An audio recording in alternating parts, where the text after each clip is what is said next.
ಪಶ್ಚಿಮ ಏಷ್ಯಾದಲ್ಲಿ ಯುದ್ಧದಿಂದ ಜಾಗತಿಕ ಮಟ್ಟದಲ್ಲಿ ಉಂಟಾಗಿರುವ ಸಂಕಷ್ಟ ಮತ್ತು ಜಾಗತಿಕ ಕಚ್ಚಾ ತೈಲ ಬೆಲೆ ಏರಿಕೆಯ ನಡುವೆಯೇ ಇಂಧನ ಉಳಿತಾಯ ಹಾಗೂ ಮಿತವ್ಯಯ ಕ್ರಮಗಳ ಭಾಗವಾಗಿ ಪ್ರಧಾನಿ ನರೇಂದ್ರ ಮೋದಿ ಅವರು ಎಸ್ಪಿಜಿ ಭದ್ರತಾ ಪಡೆಯ ವಾಹನಗಳಲ್ಲಿ 50% ಕಡಿತ ಮಾಡಿದ್ದಾರೆ. ಅಮೆರಿಕ ಇರಾನ್ ಸಂಘರ್ಷದಿಂದ ಉಂಟಾದ ಆರ್ಥಿಕ ಬಿಕ್ಕಟ್ಟಿನ ಸಂದರ್ಭದಲ್ಲಿ ಕಡಿಮೆ ಇಂಧನ ಬಳಕೆಗೆ ಪ್ರೋತ್ಸಾಹ ನೀಡೋದು ಮತ್ತು ತಾವು ನುಡಿದಂತೆ ದೇಶದ ನಾಗರಿಕರ ಮುಂದೆ ಮಾದರಿಯಾಗಿ ನಡೆದುಕೊಳ್ಳುವುದು ಪ್ರಧಾನಿ ಮೋದಿಯವರ ಉದ್ದೇಶ ಆಗಿದೆ. ಪ್ರಧಾನಿಯವರ ಭದ್ರತೆಯನ್ನ ನೋಡಿಕೊಳ್ಳುವಂತಹ ಬೆಂಗಾವಲು ವಾಹನ ಸಂಖ್ಯೆಯಲ್ಲಿ ಎಲೆಕ್ಟ್ರಿಕ್ ವಾಹನಗಳ ಬಳಕೆಯನ್ನ ಹೆಚ್ಚಿಸಲು ಕೂಡ ಕೇಂದ್ರ ಸರ್ಕಾರ ಸೂಚಿಸಿದೆ. ಮೋದಿ ಸೂಚನೆಯ ಬೆನ್ನಲ್ಲೇ ಮಿತವ್ಯಯ ಸೂತ್ರಕ್ಕೆ ದೇಶದೆಲ್ಲೆಡೆ ವ್ಯಾಪಕ ಬೆಂಬಲ ವ್ಯಕ್ತವಾಗ್ತಾ ಇದೆ. ಕೇಂದ್ರ ಗೃಹ ಸಚಿವ ಅಮಿತ್ ಶಾ ತಮ್ಮ ಬೆಂಗಾವಲು ವಾಹನಗಳ ಸಂಖ್ಯೆಯನ್ನ ಅರ್ಧಕ್ಕಿಂತ ಹೆಚ್ಚು ಕಡಿಮೆ ಮಾಡಿದ್ದಾರೆ. ಹೆಚ್ಚುವರಿ ಬೆಂಗಾವಲು ವಾಹನ ತ್ಯಜಿಸಿ ಕೇವಲ 2 ವಾಹನಗಳನ್ನ ಬಳಸ್ತಾ ಇದ್ದಾರೆ. ಇನ್ನು ಕರ್ನಾಟಕ ಸೇರಿದಂತೆ ಎಲ್ಲಾ ರಾಜ್ಯದ ಬಿಜೆಪಿ ನಾಯಕರು ಮೋದಿ ಕರೆಗೆ ಸ್ಪಂದಿಸಿ ಬೆಂಗಾವಲು ವಾಹನ ಕಡಿತ ಮಾಡಿದ್ದಾರೆ. ಅತ್ತ ಆಂಧ್ರ ಪ್ರದೇಶದ ಮುಖ್ಯಮಂತ್ರಿ ಎನ್ ಚಂದ್ರಬಾಬು ನಾಯ್ಡು ಅವರು ವರ್ಕ್ ಫ್ರಮ್ ಹೋಮ್ ಅನ್ನ ಪ್ರೋತ್ಸಾಹಿಸುವುದಾಗಿ ಹೇಳಿದ್ದಾರೆ. ತುಂಬಾ ಖುಷಿ ಆಗ್ತಾ ಇದೆ. ಯಾಕೆಂದ್ರೆ ಇವತ್ತು ಎಷ್ಟೋ ಜನ ಮಹಿಳೆಯರು ಹೇಳ್ತಾ ಇದ್ರು, ನನಗೆ PCOD ಪ್ರಾಬ್ಲಮ್ ಇತ್ತು ಸರ್, ಥೈರಾಯ್ಡ್ ಪ್ರಾಬ್ಲಮ್ ಇತ್ತು ಸರ್, ಆರಾಮಾಗಿ ನಾನು ಸಣ್ಣ ಆದೆ ಸರ್, ತುಂಬ ಥ್ಯಾಂಕ್ ಯು ಅಂತ ಎಷ್ಟೋ ಜನ ಹೇಳ್ತಾ ಇದ್ರು.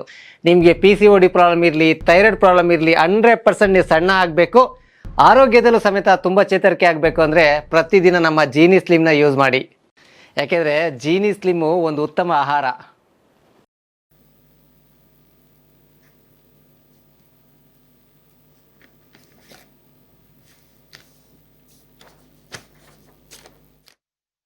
ಜನಸಾಮಾನ್ಯರು ಇದಕ್ಕೆ ಬೆಂಬಲವನ್ನ ಕೇಳಿದ್ದಾರೆ. ನರೇಂದ್ರ ಮೋದಿ ಇದು ಒತ್ತಡ ಅಲ್ಲ, ವಿನಂತಿ ಮಾಡಿದ್ದಾರೆ. ಆ ದೃಷ್ಟಿಯಿಂದ ನಾವು ಕೂಡ ಅದಕ್ಕೆ ಸ್ಪಂದನೆ ಮಾಡ್ತಾ ಇದ್ದೀರಿ.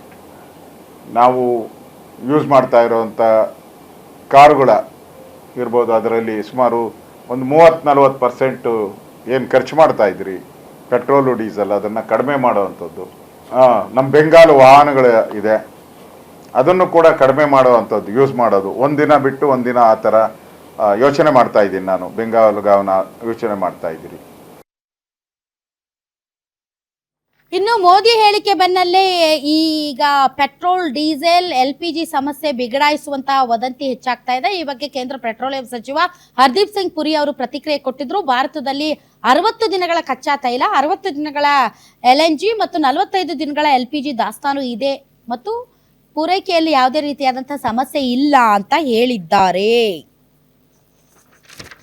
We have 60 days of LNG and we have 45 days of LPG.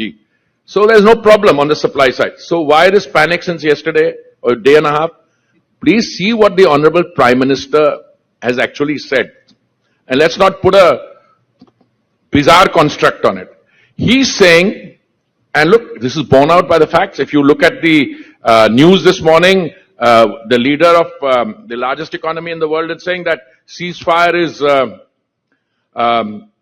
on life support. I think those are the exact words you use. I don't know what is happening. But isn't it time, when you look at the way this is happening, 75 days into a unending conflict, uncertainty is too mild a word. What he says, time has come for us to look at our lifestyle also. And I totally...